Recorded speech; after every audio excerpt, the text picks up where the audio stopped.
Hello future doctors, how are you all? Welcome back to MedSteps ECG Series Day 16 by Dr. Anand.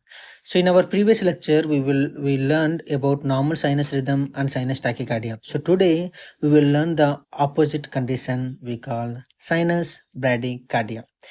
Is every slow heart rate is dangerous? Can athletes normally have a heart rate of 45 beats per minute also? So when should we worry? And let's learn everything from basics to advanced in this ECG series. So what is sinus bradycardia? So sinus bradycardia is a rhythm in which the electrical impulse originates from the SO node, where you can see that SO node in right atrium. Okay, so the rhythm is must be regular. The heart rate, if less than 60 beats per minute, then we call that is sinus bradycardia. The rhythm is still normal. The sinus, it's simply slower than usual. Okay, so here we can see some criteria for sinus bradycardia. To diagnose sinus bradycardia, we have to look for these features like heart rate less than 100 beats, less than 60 beats per minute, the regular RR interval, and one P wave before every QRS complex, normal P wave morphology, the PR interval 3 to 5 small boxes like 0 to 12 to 0 to 20 seconds, the narrow QRS less than 0.12 seconds. Okay, so why this sinus bradycardia occurs?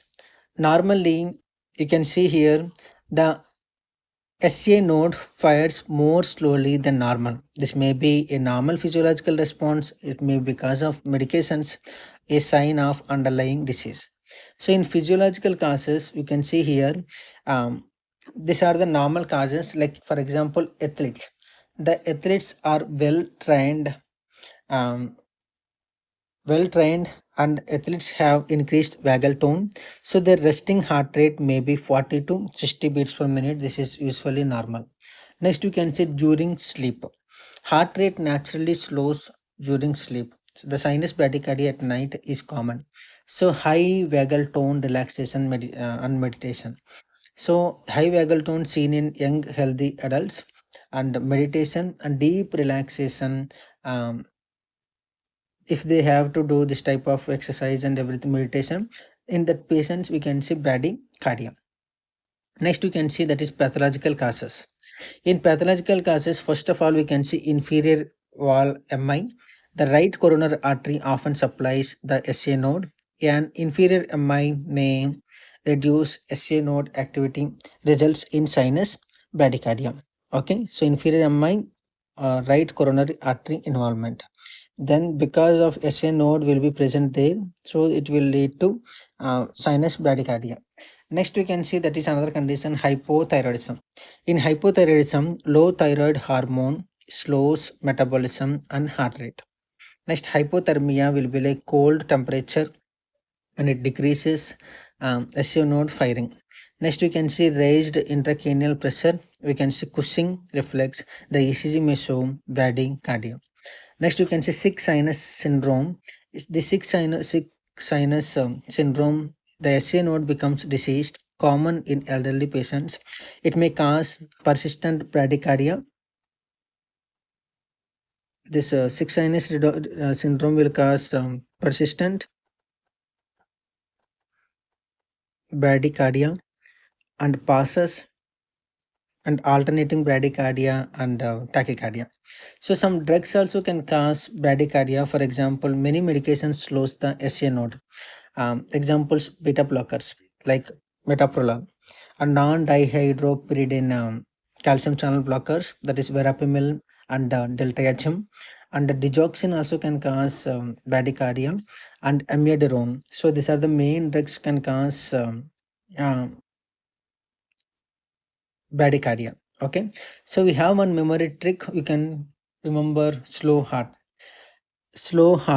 Okay, so sick sinus syndrome and low thyroid, hypothyroidism, overdose of beta blockers and digoxin, well trained athletes, hypothermia, elevated intracranial pressure, AV nodal drugs, right coronary artery because of right atrium, you can see SU node, inferior wall MI, and during sleep, like resting state. So these are the main memory trick causing sinus bradycardia. Okay, so if patient have bradycardia, what are the symptoms the patient can get?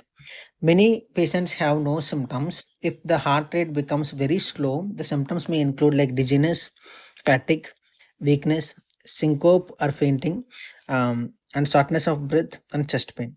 So these are the main symptoms we can see it in normal ECG series in normally bradycardia patient. Okay, I saw one clinical case when I'm doing cardiology department. I want to I want to tell that clinical scenario. Okay. So actually, when I'm doing clinical rotation in emergency department, while doing cardiology department, we got on call. So that time I went to accident emergency department. In the department, you can see the patient came to like around 22 years old marathon runner came. The heart rate is less than 48 beats per minute. The heart rhythm will be like regular P wave before every QRS, and we can see narrow QRS complex and no symptoms. So the main diagnosis is physiological sinus bradycardia, and no treatment is needed if the patient is asymptomatic. Okay, when that sinus, when is it dangerous? The bradycardia. We have to ask two questions ourselves: Is the patient symptomatic? Is the patient hemodynamically unstable? Like that, we have to ask ourselves. If patient like in bradycardia, if patient have signs of instability like hypertension, altered mental status, shock, ongoing chest pain, and acute heart failure, then if patient have this type of things, immediate treatment is required. So management, how to do management for sinus bradycardia means, if the patient is stable or unstable, we have to check. If patient is stable, then we have to treat underlying causes. Example like we have to correct hypothyroidism, and we have to stop the offending medications if appropriate, and we have to treat hypothermia. If patient is unstable patient, we have to, according to ACLS, Advanced Cardiac Life Support, we have to give first line drug will be like atropine. And if atropine is ineffective, then we have to consider transcutaneous pacing, dopamine, and epinephrine infusion, and we have to arrange expert care. Okay, so these are the things. So in bradycardia, compared with the tachycardia, in bradycardia you can see less than 60 beats per minute. In tachycardia, greater than 100 beats per minute. That is the main thing. So in conclusion, today we learned about sinus bradycardia, that the heart rate will be like less than 60 beats per minute. The rhythm will be like regular.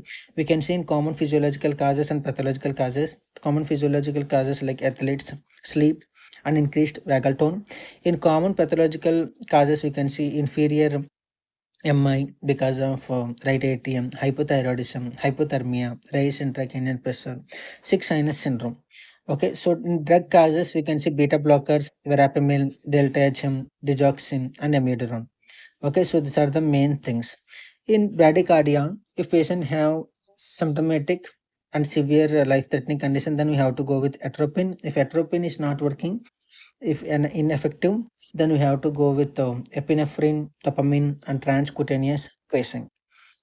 Okay, so excellent. Today we learned how to recognize sinus bradycardia and understand its causes, and identify when it's normal and when it requires urgent treatment.